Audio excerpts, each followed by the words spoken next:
बता रहे हैं, जहां पर बता दें बीजेपी की छठी सूची जारी हुई है। बचे 2 नामों का से मुकेश टंडन को टिकट दिया गया है। तो देखिए बता दें आपको कि यहाँ पर 2 सीटों के नाम बचे हुए थे और ऐसे में यहाँ पर अब दोनों सीटों के उम्मीदवार यहाँ पर घोषित कर दिए गए हैं। बीजेपी ने बची हुई 2 सीटों पर उम्मीदवारों को मैदान में उतारा है। 2 उम्मीदवारों का ऐलान यहाँ पर किया है। चलिए जानेंगे कि कैसे किसको टिकट मिली है। यहाँ पर मध्य प्रदेश विधानसभा चुनाव के लिए भारतीय जनता पार्टी ने 2 बची हुई सीटों पर उम्मीदवारों का ऐलान कर दिया है। विदिशा की अगर हम बात करें तो विदिशा से मुकेश टंडन को चुनावी मैदान में उतारा है।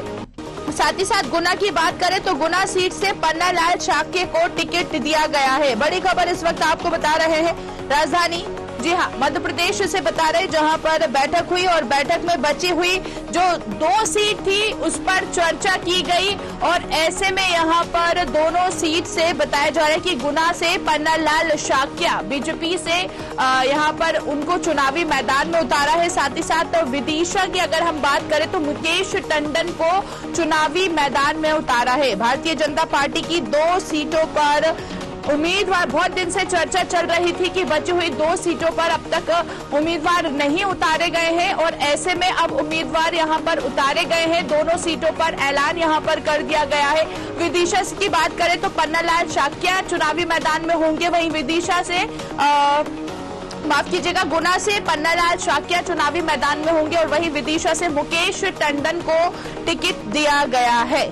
तो बीजेपी ने इन सीट पर अब तक उम्मीदवार नहीं उतारे थे और ऐसे में कहीं ना कहीं सस्पेंस जो था वो बरकरार नजर आ रहा था कि आखिर अगला प्रत्याशी कौन हो सकता है चुनावी मैदान में। और आखिरकार आज ये 5वीं सूची यहाँ पर जारी हो गई है। काफी समय से ये उम्मीदवार जो थे वो टिकट का इंतजार कर रहे थे, लेकिन कहीं ना कहीं पन्नालाल जी की बात करें तो टिकट का इंतजार अब खत्म हो गया है क्योंकि इनको गुना से टिकट मिल चुकी है। वहीं मुकेश टंडन की बात करें तो इनको विदिशा से अब टिकट मिल चुकी है, यानी कि दोनों ही प्रत्याशी अब चुनावी मैदान में नजर आएंगे।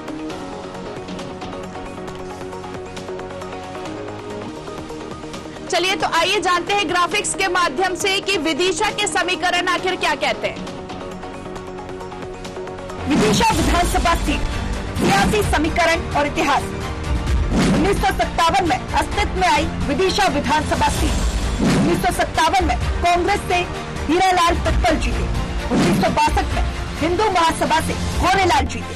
1967 में भारतीय जनसंघ से एस सिंह जीते। 1972 में कांग्रेस से सूर्य प्रकाश जीते। 1977 में जनता पार्टी से नरसिंह दास गोयल जीते। 1980 में भारतीय जनता पार्टी से मोहन सिंह ठाकुर जीते। 1985 में मोहन सिंह ठाकुर जीते। 1990 में मोहन सिंह ठाकुर जीते। 1993 में मोहन सिंह ठाकुर जीते। 1998 में सुशीला देवी ठाकुर जीते। 2003 में गुरचरण सिंह, 2008 में राघव जी जीते।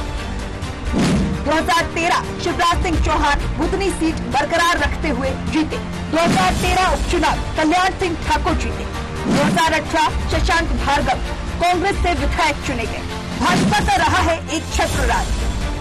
यहाँ हुए 14 बार विधानसभा चुनाव। 9 बार इस सीट पर रहा भाजपा का कब्जा। 3 बार इस सीट पर कांग्रेस ने मारी बाजी। 1 बार हिंदू महासभा, 1 बार जनसंघ। 1 बार ये सीट जनता पार्टी के खाते में गई। 1980 के बाद लगातार 2018 तक बीजेपी जीती। 2018 के चुनाव में कांग्रेस ने जीत की हासिल। कांग्रेस के शशांक भार्गव यहाँ से बने विधायक। 2018 की स्थिति, कांग्रेस के शशांक भार्गव जीते। शशांक भार्गव को मिले 80,332 वोट। कांग्रेस को मिला 53% वोट। बीजेपी के मुकेश टंडन हारे। मुकेश टंडन को मिले 64,878 वोट। बीजेपी को मिले 42% वोट। जातीय समीकरण, 44.3% ओबीसी मतदाता, 20.7% अनुसूचित जाति के मतदाता, 18% सर्वन वोटर्स। 2018 के मतदाताओं की संख्या, कुल मतदाताओं की संख्या 2,20,774। पुरुष मतदाताओं की संख्या 1,13,911। महिला मतदाताओं की संख्या 1,06,355। ट्रांसजेंडर मतदाताओं की संख्या कुल 8। मतदाताओं की वर्तमान संख्या, कुल मतदाताओं की संख्या 1,26,992। पुरुष मतदाताओं की संख्या 1,16,144। महिला मतदाताओं की संख्या 1,10,239। ट्रांसजेंडर मतदाताओं की संख्या 9। विधानसभा क्षेत्र के स्थानीय मुद्दे, शिक्षा, स्वास्थ्य, रोजगार यहाँ के प्रमुख मुद्दे। विधवा, प्रदूषण, पर्यटन क्षेत्रों की अनदेखी, कृषि आधारित उद्योग धंधों का न होना, स्वास्थ्य सेवाएं पूरी तरह से बर्बाद, किसानों को अपनी उपज बेचने पर्याप्त साधन नहीं। तो देखिए यहाँ पर आपको विदिशा के समीकरण बताए कि आखिर जो राजनीतिक समीकरण है वो क्या कहते हैं, और इसी के साथ ही सहयोगी का भी रुख करेंगे। विदिशा से हमारे साथ सोनू नामदेव लाइव जुड़ चुके हैं। सोनू, यहाँ पर विदिशा से पन्नालाल शाक्य पर भरोसा यहाँ पर जताया है पार्टी ने, सबसे पहले जानना चाहेंगे इनकी छवि के बारे में। जी बिल्कुल, मैं आपको बता दूं, यहाँ विदिशा से मुकेश टंडन का जो कि अभी नाम आया है और काफी लंबा समय हो चुका है, इसके बाद उनका नाम आया है।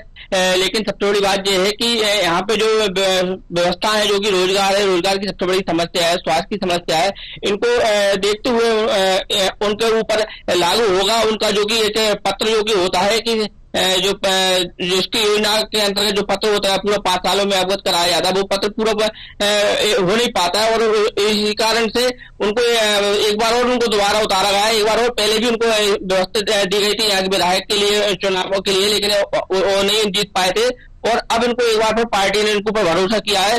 जाहिर सी बात है, यह मुख्यमंत्री शिवराज सिंह चौहान के वो चाहते हैं जो कि मुकेश टंडन, और इतनी अटकलें लगने के बाद ही उनका यहाँ टिकट हो पाया है। अब कैसे ये जनता के ऊपर खरा उतरेंगे, जी ये सोचने वाली बात है। जी बिल्कुल, यहाँ पर मुकेश टंडन पर जो है भरोसा जताया, और इनके अगेंस्ट जो है वो शशांक भार्गव जी हैं, तो क्या अब आमने सामने यहाँ पर नजर आएंगे? और कहीं ना कहीं अगर हम विदिशा के जातीय समीकरण की बात करें तो फिलहाल की स्थिति जानना चाहेंगे आपसे। जी बिल्कुल, जाहिर सी बात है, पहले भी एक बार और मुकाबला जो कि शशांक भार्गव है, जो कि कांग्रेस के विधायक रह चुके हैं और अभी प्रत्याशी वो ही है, उनके साथ ही उनका मुकाबला है, और अब देखने वाली बात है कि जनता किस पर भरोसा जताएगी। जी बची हुई 2 सीट पर यहाँ पर आज इनके प्रत्याशी घोषित किए हैं, और ऐसे में काफी इंतजार था, कहीं ना कहीं इस पर चर्चा भी बनी हुई थी, सस्पेंस बना हुआ था। आखिरकार अब हम अभी विदिशा की जो बात कर रहे हैं, और जैसे कि आपने बताया कि शिवराज सिंह चौहान भी कहीं ना कहीं इन पर भरोसा जताते, तो इसका प्रभाव क्या लगता है कि पड़ सकता है आगामी समय में?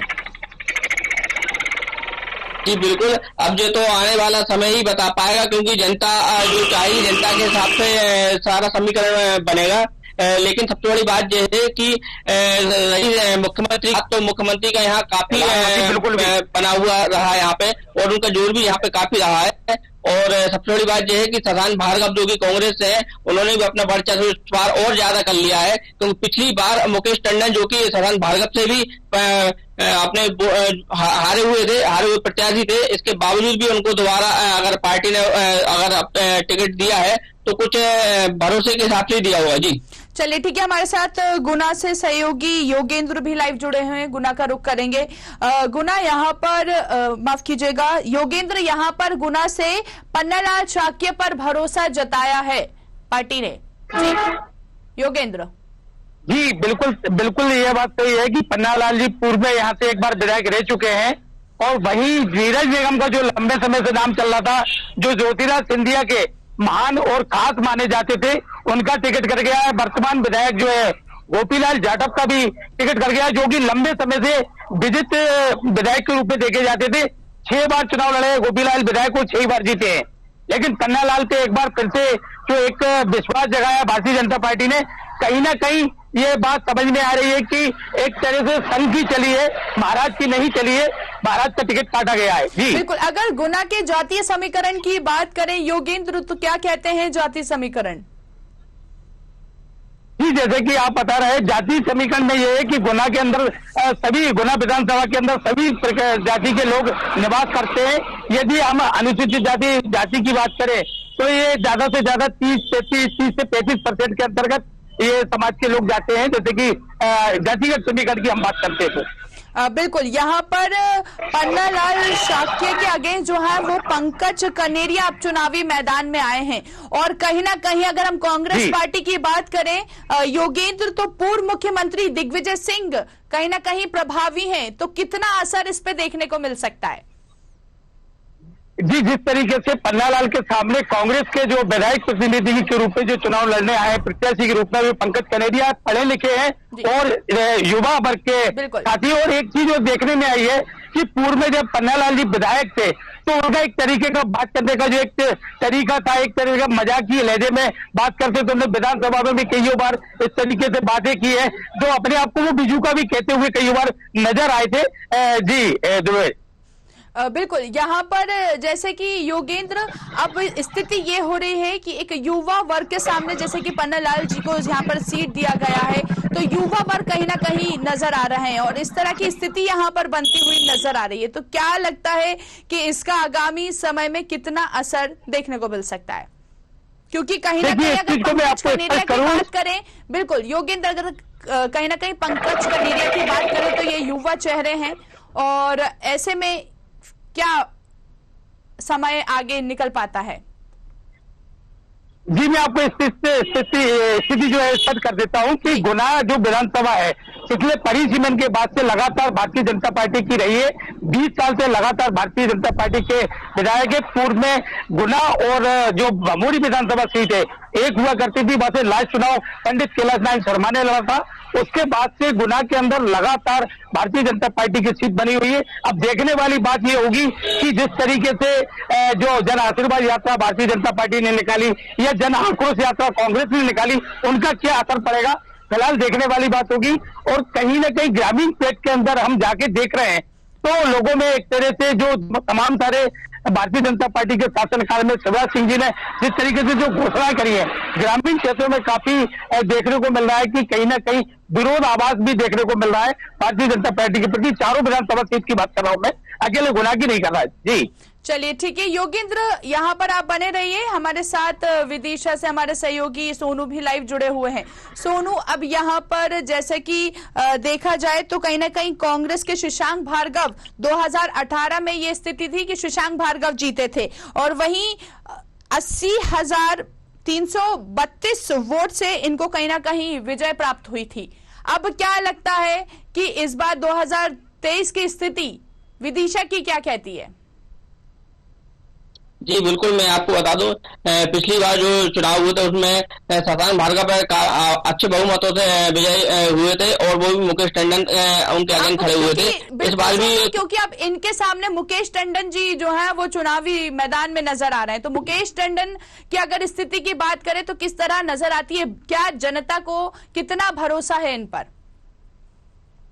जी बिल्कुल, मैं आपको बता दूं, मुकेश टंडन हालांकि मुख्यमंत्री के बहुत खास हैं और यहाँ विदिशा के निवासरत हैं मुकेश टंडन जी और बड़े वरिष्ठ नेता हैं। लेकिन सब थोड़ी बात यह है कि पिछली बार भी वो चुनाव हार चुके थे, वो भी शशांक भार्गव से मुकेश टंडन चुनाव हारे हुए थे। और इस बार स्थिति अभी भी कुछ डामाडोल है, क्योंकि सब थोड़ी बात तो यह है कि यहाँ पे जो की व्यवस्था है वो पूरी चरमरा चुकी है। व्यवस्था जो ना ही कोई स्वास्थ्य सुविधाएं ऐसी व्यवस्था है, ना ही कोई शिक्षा के प्रति कोई सुविधा है। और सबसे बड़ी बात तो यहाँ की जो सड़कें हैं वो पूरी बदहाल है। सड़कों की जो की मरम्मत, मुकेश टंडन पहले भी नगरपालिका अध्यक्ष रह चुके हैं, इसके बावजूद भी इस तरह के, तो अब सोचने वाली बात हुई कि बीजेपी पर किस तरह और मुकेश टंडन पर कैसे भरोसा किया जा रहा है जनता के वक्त। अगर हम विशेष मुद्दा की बात करें सोनू, तो अभी विदिशा का जो विशेष मुद्दा उठ रहा है, जो कि हम देख रहे हैं कि कहीं ना कहीं सियासी हलचल भी देखने को मिल रही है इस बीच, तो क्या नजर आ रहा है?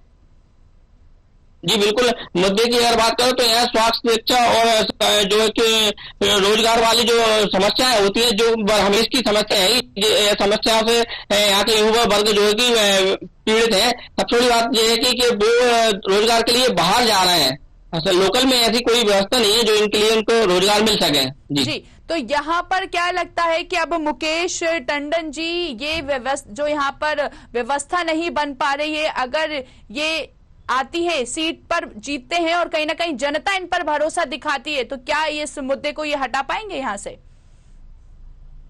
जी बिल्कुल, अब ये तो सोचने वाली बात होगी कि अगर ये समस्या से अवगत टंडन हो जाएंगे और समस्या लोगों से दूर हो जाएगी और समस्या सबको लोगों की सोल्व हो जाएगी। तो फिर जाहिर सी बात है, अगर बीजेपी चाहेगी तो और मुकेश टंडन भी चाहेंगे तो इस तरह की समस्या से सोल्व हो जाएंगी। चलिए ठीक है, योगेंद्र का रुख करेंगे, लगातार गुना से हमारे साथ लाइव बने हुए। योगेंद्र, अगर हम बात करें पन्नालाल शाक्य की, तो अब इनको चुनावी मैदान में उतारा है, लेकिन इस बीच बड़ा प्रश्न ये भी निकल के सामने आ पा रहा है योगेंद्र कि जो वर्तमान विधायक है उनका टिकट काट कर पार्टी ने पन्नालाल शाक्य पर भरोसा जताया है।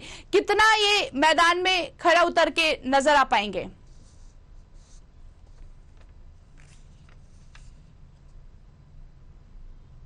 विधायक बने हैं और अभी तक की उनकी हिस्ट्री अगर देखी जाए तो कभी चुनाव नहीं आ रहे हैं, और जिस तरीके से पन्नालाल जी को टिकट दिया है भाजपा ने, उस आधार पे कहीं ना कहीं ये कहा जा सकता है कि भाजपा और कांग्रेस के बीच में मुकाबला वो थोड़ा सा ऐसा लग रहा है कि 90 और 100 के लगभग 90% जो है ये पन्नालाल जी के साथ में लगेगा और 100% कांग्रेस के साथ में लगेगा, क्योंकि इसमें कई चीजें ऐसे देखने में आएंगी कि भी आम आदमी भी मैदान में उतरने वाली है और बीएसपी मैदान में है, तमाम सारे पार्टी के कैंडिडेट मैदान में। लेकिन जो एक छवि हम जीतने के माध्यम से अगर देखना चाहें तो एक ऐसा कैंडिडेट जो था गोपीलाल यादव, उनको नहीं टिकट दिया गया है, तो इससे कहीं ना कहीं हो सकता है कि ये कांग्रेस भाजपा द्वारा एक भूल साफ नजर आते में आने वाले समय में देखने को मिल सकती है। बिल्कुल योगेंद्र, अगर विशेष मुद्दे की बात करें तो कौन कौन सा मुद्दा इस वक्त उठता नजर आ रहा है? क्योंकि देखिए चुनाव के दिन जो है वो करीब आते जा रहे हैं और ऐसे में कहीं ना कहीं सियासत भी तेज नजर आ रही है गुना में। देखिए जो गुना, अगर हम गुना कॉन्स्टिट्यूएंसी की बात करें, गुना विधानसभा क्षेत्र की बात करें, तो गुना विधानसभा क्षेत्र के अंदर आसपास के एरिया में कहीं कोई उद्योग नहीं है। बेरोजगारी का मुद्दा जो है वो बड़ा बना हुआ है। काफी विकास कार्यों की अगर बात करें तो लाखों बार, हजारों बार यहाँ पे माफ कीजिए, हजारों बार यहाँ पर लोगों ने घोषणा की है कि मेडिकल कॉलेज बनेगा, लेकिन आज तक देखने को नहीं मिला है। विकास के मुद्दे काफी पड़े हुए हैं, बेरोजगारों की समस्या बनी हुई है, पूरे प्रदेश के अंदर आपको दिखी रही है। अब देखने वाली बात होगी कि मतदाता किसकी तरफ अपना रुख करेगा। बिल्कुल, यहाँ पर हमने ये भी देखा था कि कहीं ना कहीं जो एमपी की सियासत है वो हमने देखा था कि बढ़ती हुई नजर आई, और ऐसे में इन सीटों पर कहीं ना कहीं जो बाहरी प्रत्याशी थे वो भी विरोध कर रहे थे, क्योंकि कहीं ना कहीं उनको भी उम्मीद थी कि हमें टिकट मिलेगा। जी, इसमें जैसे कि देखने में आ रहा है कि इतना समय गुना विधानसभा में लगा है, उसके पीछे सबसे कारण ये रहा है कि ज्योतिराज सिंधिया के से टिकट मिलना था नीरज निगम को, और उस कारण से ज्योतिराज सिंधिया ने काफी कसमाकस रही, इसके कारण से इतना लेट हुआ टिकट, और सन के व्यक्ति माने जाते हैं पन्नालाल, उनको टिकट दिया गया है। ठीक है, हमारे साथ सहयोगी विदिशा से सोनू लगातार लाइव जुड़े हुए हैं। और सोनू, यहाँ पर जिस तरह से हम देख रहे हैं कि मुकेश टंडन जो है अब चुनावी मैदान में नजर आए, लेकिन ये सस्पेंस भी बना हुआ था सोनू, ये कहीं ना कहीं विदिशा के जो अन्य प्रत्याशी हैं उनको भी उम्मीद थी कि हमारी टिकट हो सकती है, लेकिन यहाँ पर कहीं ना कहीं पार्टी ने मुकेश टंडन पर भरोसा जताया है। जी बिल्कुल, यहाँ काफी लोग उम्मीद लगाए बैठे हुए थे कि हमारा टिकट होगा क्लियर। लगभग 12 से 13 नाम यहाँ से गए हुए थे, और सबसे बड़ी बात तो ये है स्वर्गीय श्री सुषमा स्वराज जी, जो उनकी बेटी का खुद नाम एक ऊपर से आया हुआ था विदिशा के लिए, लेकिन उनका भी नहीं हो पाया। तो कहीं ना कहीं मुख्यमंत्री शिवराज सिंह चौहान ने ही मुकेश टंडन पर भरोसा जताया। अब वो कितना खरा उतरेंगे उनके लिए वो जनता ही बताएगी। जी बिल्कुल, अब ये कितना प्रभावी होता है ये आगामी समय में देखने को मिलेगा, यानी कि 3 दिसंबर को इसका परिणाम आना है और इसमें पता चल पाएगा। चलिए, आप दोनों सहयोगी का बहुत बहुत शुक्रिया हम तक जानकारी पहुंचाने के लिए। तो देखिए, यहाँ पर बताया जा रहा है कि बची हुई 2 सीटों का ऐलान यहां पर पार्टी ने कर दिया है। गुना की बात करें तो पन्नालाल शाक्य को चुनावी मैदान में उतारा है। जो इनके अगेंस्ट जो है वो है पंकज कनेरिया, कांग्रेस के प्रत्याशी यहां पर है। और साथ ही साथ विदिशा की अगर हम बात करें तो मुकेश टंडन को चुनावी मैदान में बीजेपी ने उतारा है। इनके अगेंस्ट अगर इनके सामने की बात करें तो शशांक भार्गव इनके सामने खड़े हुए हैं। अब देखने वाली बात होगी कि पार्टी आखिर इन पर कितना भरोसा जता पाती है। तो लगातार विधानसभा चुनाव नजदीक है, और ऐसे में जैसे जैसे दिन करीब आते जा रहे हैं, दोनों ही पार्टी के दल जो है उन अलग अलग रणनीति से काम करते हुए नजर आ रहे हैं।